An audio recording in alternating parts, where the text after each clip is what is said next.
ان سے ربط قائم کرو، ان سے تعلق قائم کرو۔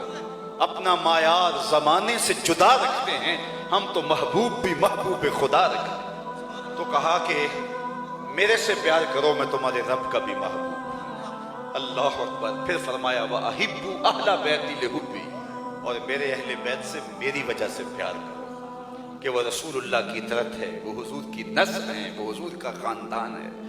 اللہ اکبر۔ تو حضور نبی رحمت صلی اللہ علیہ وسلم نے ان کا پیار سکھایا۔ اسامہ بن زید بن حارثہ رضی اللہ تعالیٰ عنہ فرماتے ہیں میں حضور کی خدمت میں حاضر ہوا۔ اللہ اکبر۔ رات کا ایک پہر بیت گیا تھا، حاضر کی ہوا فی بعض الحاجہ، کسی حاجت کے لیے۔ صحابہ اپنی حاجتیں لے کے حضور کی چوکھٹ پہ جایا کرتے تھے۔ یہ فتنہ بعد میں پیدا ہوا کہ نبی سے نہیں مانگنا چاہیے، امریکہ سے مانگ لینا چاہیے۔ ایک تو ہی ہوتے ہیں میری آساں دا سہارا، دس کنوں کراں جے تینوں نہ کراں یار۔ اگر اس در سے جھولی پھیلا کے نہیں مانگنی تو کس در پہ جائیں، کس چوکھٹ پہ جائیں؟ اول من انکر التوسل والاستغاثہ والنداء ہوا ابن تیمیہ، پہلا شخص جس نے توسل کا، استغاثے کا، ندا کا انکار کیا وہ ابن تیمیہ تھا۔ اس سے قبل امت جھولیاں پھیلا پھیلا کے حضور کی چوکھٹ سے خیرات مانگتی تھی، اور آج بھی اہل محبت اس در سے مانگتے ہیں۔ اور میرے امام بولے کون دیتا ہے دینے کو منہ چاہیے، دینے والا ہے سچا ہمارا نبی، کوئی اور ہے بھی تو نہیں۔ یار کسی اور سے مانگیں تو سر اٹھا کے نہیں چل سکتے، کسی چودھری کا، کسی نواب کا، کسی راجے کا کوئی مانگت سر اٹھا کے کہہ سکتا ہے میں فلاں کا مانگت ہوں؟ اور جس کو خیرات مدینے کی گلی سے ملی ہو تو میرے امام بولے ٹھوکریں کھاتے پھرو گے ان کے در پہ پڑ رہو، قافلہ تو اے رضا اول گیا آخر گیا۔ اللہ اکبر۔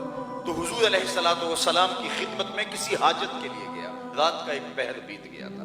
صحابہ حضور کی دہلیز پہ دستک نہیں دیا کرتے تھے، دہلیز کے ساتھ لگ کے بیٹھ جاتے، درود پڑھتے رہتے، حضور خود آتے تو اپنی حاجت پیش کر دیتے۔ لیکن کبھی ایمرجنسی حالات بھی ہوتے، ناگزیر حالات بھی ہوتے تو پھر دستک دے لیتے۔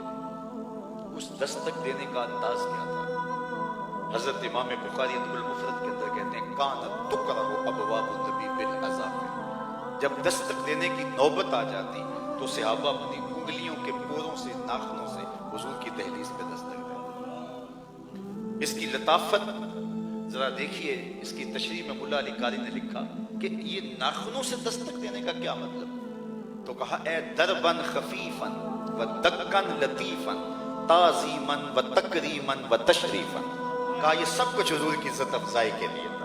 اصل یہ بے تابی کا اظہار تھا، انہیں تو پتہ ہے کون کھڑا ہے باہر، یہ بے تابی کا اظہار تھا۔ تو دروازے پہ اپنے ناخنوں سے، پوروں سے دستک دیتے۔ ساغر صدیقی نے کہا تھا نا کہ میں نے پلکوں سے در یار پہ دستک دی ہے، میں وہ سائل ہوں جسے کوئی صدا یاد نہیں۔ یہ اس کا شاعرانہ تخیل ہے، اس نے عملاً در حبیب پہ یوں دستک نہیں دی ہوگی، لیکن صحابہ نے تو دے کے دکھائی۔ حضور کے در پہ دستک دی، حضور تشریف لے آئے، کہتے میں نے حاجت کہی، حاجت میری پوری ہو گئی۔ اللہ اکبر۔ تو میں نے ایک منظر دیکھا کہ حضور جب تشریف لائے تو ایسے ہی چادر کی بکل ماری تھی، تو اطراف میں ابھار تھا، جس کا اندر کوئی ہو تو مجھ سے نہ رہا گیا، میں نے پوچھ لیا، میں نے کہا حضور چادر کے اندر کیا ہے؟ تو حضور نے بتلانے کی بجائے فکاشفہ، چادر کھول دی، فائز الحسن والحسین علی ورکہ، تو ایک پہلو سے امام حسن لپٹے تھے، ایک سے امام حسین لپٹے تھے۔ کہا یہ میرے بیٹے ہیں، یہ میری بیٹی کے بیٹے ہیں، اے اللہ میں ان سے پیار کرتا ہوں، تو بھی ان سے پیار کر، جو ان سے پیار کرے مالک اس سے بھی پیار۔ محبتوں کی کہانی سنیے، حضرت حذیفہ بن یمان کہتے ہیں، حذیفہ بن یمان صاحب و سر رسول اللہ صلی اللہ علیہ وسلم، حضور کے رازدار۔ مسجد نبوی سے گھر کچھ فاصلے پر تھا، دن کی نمازوں میں تو حاضری ہو جاتی، لیکن شام کی نمازوں میں حاضری اس لیے نہ ہو پاتی کہ والدہ بوڑھی بھی ہیں اور بیمار بھی ہیں، تو ان کی خدمت میں لگے رہتے، لیکن شدید آرزو تھی کہ شام کی نمازوں میں حاضری ہو، اس لیے کہ قرات بالجہر ہوتی۔ یار کوئی عام قاری قرآن پڑھے تو جی چاہتا ہے کہ فاصلہ کاٹ کے بھی وہاں جائیں، جب صاحب قرآن خود قرآن پڑھتے ہوں گے پھر رنگ کیا ہوتا ہو۔